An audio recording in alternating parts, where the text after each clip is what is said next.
Hello, today I have some stuff to show you, and I'm just going to get on and show you them because there's a lot to get through. We have, first of all, we have the Laurel and Hardy collection from Universal. So these were originally individual volumes, 20 volumes, and then they were released in a box set with an extra disc. I used to have the individual volumes, but I got rid of them because I bought this, which was Laurel and Hardy: The Definitive Restorations from Kit Parker Films. And stupidly, I assumed, well, obviously Kit Parker Films are going to release more volumes. So I don't need these DVDs anymore because I'm going to have them all in HD soon.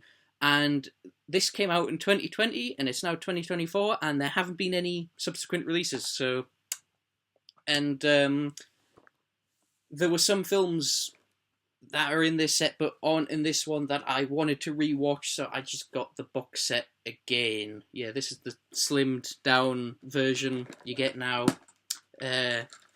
These big cases where some of the discs are stacked on top of each other. It does take up a lot less space than the original box set, which was like all the volumes in their individual cases. And and the annoying thing is you get the list of films on the back, but it doesn't tell you which disc they're on. The only way you can find out what film is on what disc, unless you're like me and you memorized which volume they're on from, like, you had the individual volumes and you just remember which film is on what disc, because I'm a dork, is... See, this little text at the bottom, that's the copyright information for the films. So you need to go, so if you're looking for, say, Scram's on here. If you're looking for Scram, you would need to look at all the discs until you got the one that said Scram at the bottom here, which is that one. So yeah, bit of a cheap packaging, not very good packaging, but at least I've got the films again. And then I have another Laurel and Hardy set. We have a massive cinema release, Laurel and Hardy: The Silent Years, sort of remasters of their early silent films. I think most of the films in this are also in this set, but obviously they're in HD. They're newer remasters, and I think one of them, what's it called? Battle of the Century. Like when this was released, they didn't have a full copy of Battle of the Century, so it's a much shorter version. This is like the longer. I don't know if it's the full version or at least it's the longest version of it that's ever been available since its original release. So that's pretty cool. But yeah, Laurel and Hardy, always been a massive fan of theirs since I was a child. My dad used to have had some of their films on VHS, and I used to watch those tapes over and over again. I love Laurel and Hardy. And next are a couple of films from another classic comedy team. We have Monty Python's And Now for Something Completely Different and Monty Python and the Holy Grail. So this is the first film they made. It's not really. It's a collection. It's basically a collection of remakes of sketches from the Flying Circus TV series. So it's basically those, but like remade on film. Most of the sketches were done better on the show. There's a few I do prefer in this, but yeah, it's okay. There is a Blu Ray of this available in Germany, but honestly, I got it mostly for just to have all the Python films. So I wasn't that bothered about having it in HD. I got the disc. Yeah, it's okay. It's probably only worth watching for completeness' sake. If you're gonna watch, if you want to watch these sketches, I probably would just watch the series instead. Or I don't know. I guess this is probably an okay introduction to the Pythons because it is some of their best stuff in it. And then we have Holy Grail. I had a DVD of it, and then I sold it because this came out on Blu Ray. And I meant to pick it up on Blu Ray, and I never did. And then the Blu Ray, I don't know if it's out of print or not, but it's not available anywhere. Like, you can still get second-hand copies, but like, I don't know. So I guess it's not, at least in this country, it's not currently in print on Blu Ray. and I was thinking, well, this year is the 50th anniversary, so we're probably going to get it on 4K. And then there hasn't been a 4K announced, and I thought, you know what, I just want to watch it. I just want a copy on my shelf, and I can't be bothered to faff around looking for the Blu Ray, so I just got a copy of the DVD cheap. And then I foolishly, I realised that next year is actually the 50th anniversary, so we're probably going to get a re-release on Blu Ray or 4K even next year. And I felt kind of silly because I could have just rewatched it on like streaming, and then I could have, and then just gotten the anniversary version next year. But I don't know. At least for now, I have a copy I can put on my shelf. If I do want to watch it, it's there. My copies of Meaning of Life and Life of Brian were getting lonely. It needed these two to keep them company. We have the only horror film to win Best Picture. The only horror film my mum actually likes too, I think. We have Silence of the Lambs, absolute classic. Yeah, this is the Arrow release. I'm not going to bother showing it off. There's videos of people unboxing it, but yeah, it's a really, really nice release, really great film. Yeah, would recommend getting that. Another 4K, we have Rocket Man, the Elton John biopic. So I never saw this when it came out. And then this year, my co-worker runs the Whitley Bay Film Festival. And this year they had an event where they showed this film, and I'd never seen it, and I went along to it. And yeah, I really enjoyed it. I enjoyed it so much I bought it on 4K. So yeah, really, really fantastic film. I like that they made it like it's not like a straightforward biopic. It is kind of like, it is a musical, and they sort of use the songs in an anachronistic order. So it doesn't feel like in a lot of like music biopics, you kind of feel like they're just putting certain songs in the film, just to where it's like it's just there because people expect it to be there, whereas here they're actually used to tell the story. So yeah, I really loved it. I would highly recommend it.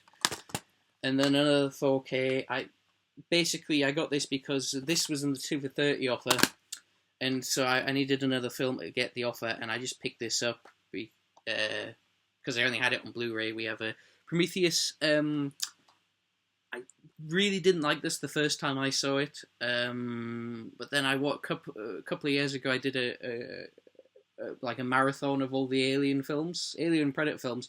And I hadn't seen it since the cinema, and I watched it again. And actually, I liked it a lot more. I still think it has a lot of problems, but I did enjoy, it much more. So, yeah, and I only had it on Blu-ray, and I thought, I've got Alien and Aliens an Alien Covenant on 4K. I'll get this to get all of the current Alien films that are available on 4K, complete the collection. Because it is just the 4 of them at the moment. So, yep. Then more sort of sci-fi horror. Quatermass in the Pit. This is so those of you who don't know what Quatermass is, it was a trilogy of science fiction series in the 50s. You had the Quatermass Experiment, Quatermass 2, and then Quatermass in the Pit was the third one, and then they were remade by Hammer as films. And this is the TV version of the third one and the Pit.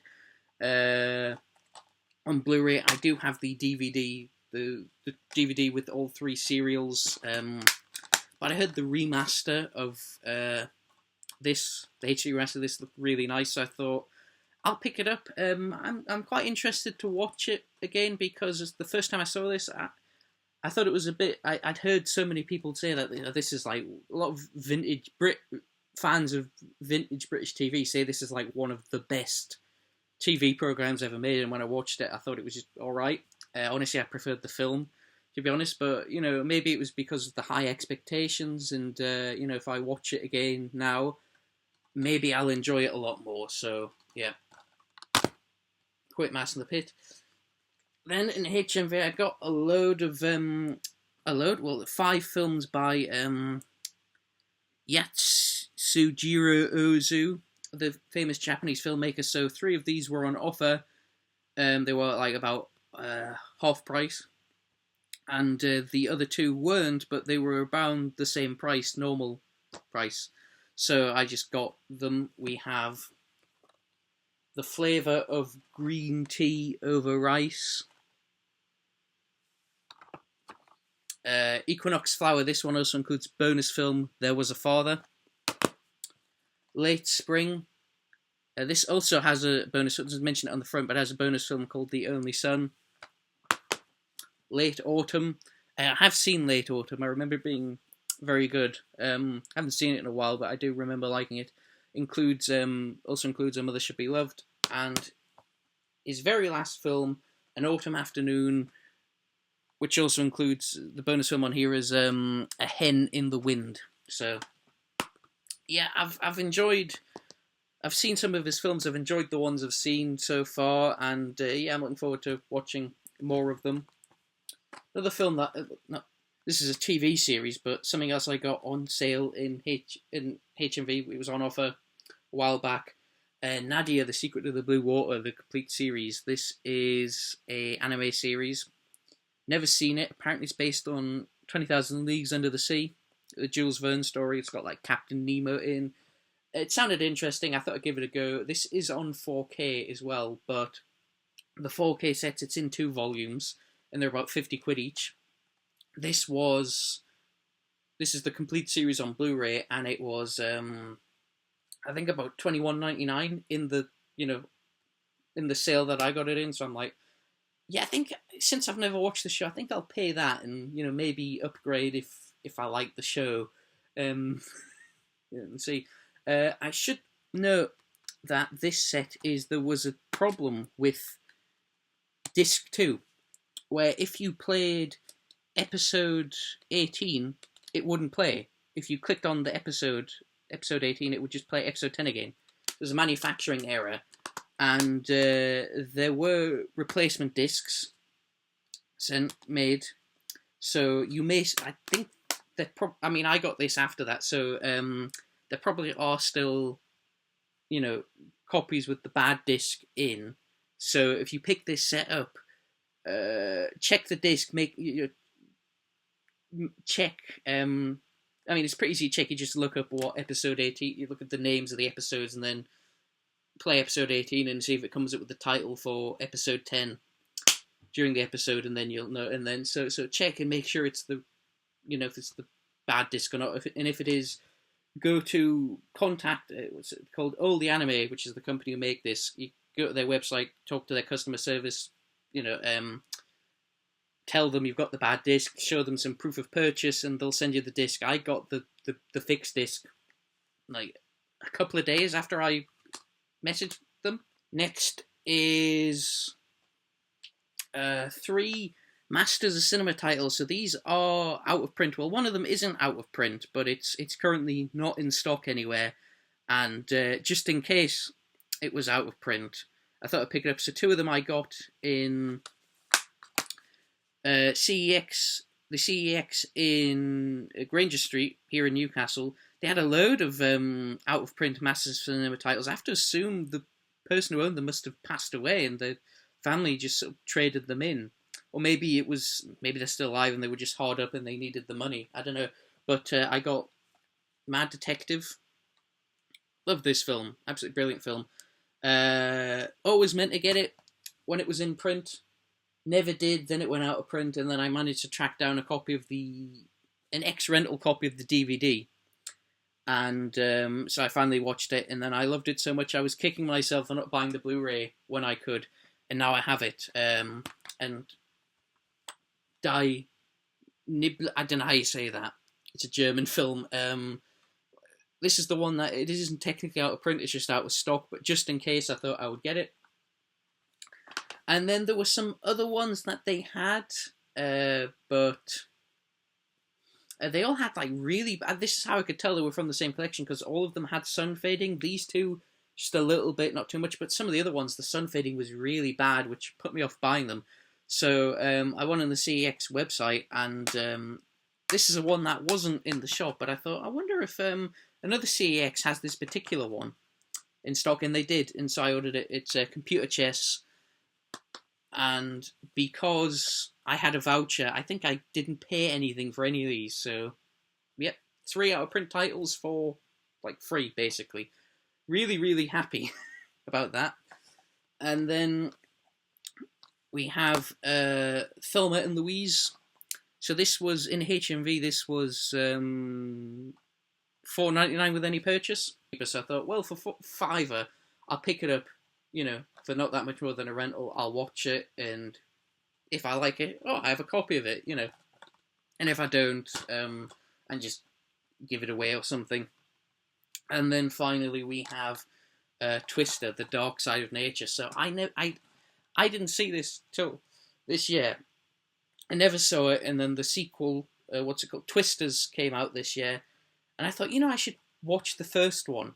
So I rented it on iTunes, and I really enjoyed it, and I picked up the Blu Ray.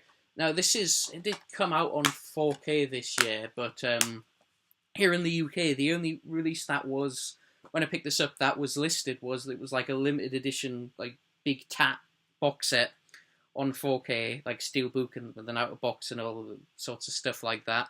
And it had already sold out before it even come out. You know, you couldn't pre-order it anywhere anymore. They hadn't announced a standard release, so I thought, oh well, maybe we won't get one, because that has happened sometimes with like catalog titles from Universal where they've only they've only put it out like a limited edition steelbook or box set or whatever, and then they never put out a standard 4K. And there is a standard 4K in the US, but honestly, I couldn't be bothered to import. I liked the film, but I didn't like it enough to like bother importing it. So I thought, I'll just get the Blu-ray, and at least I can watch it in HD. And then it's just been announced that a standard version is coming out in the UK. So I'm kicking myself a bit for not waiting a few weeks and then seeing that, and then just getting the 4K when it came out. But never mind. At least I've got a copy, and you know. Anyway, that's the end of the update. If you've seen any of these, let me know what you think, and I will see you next time.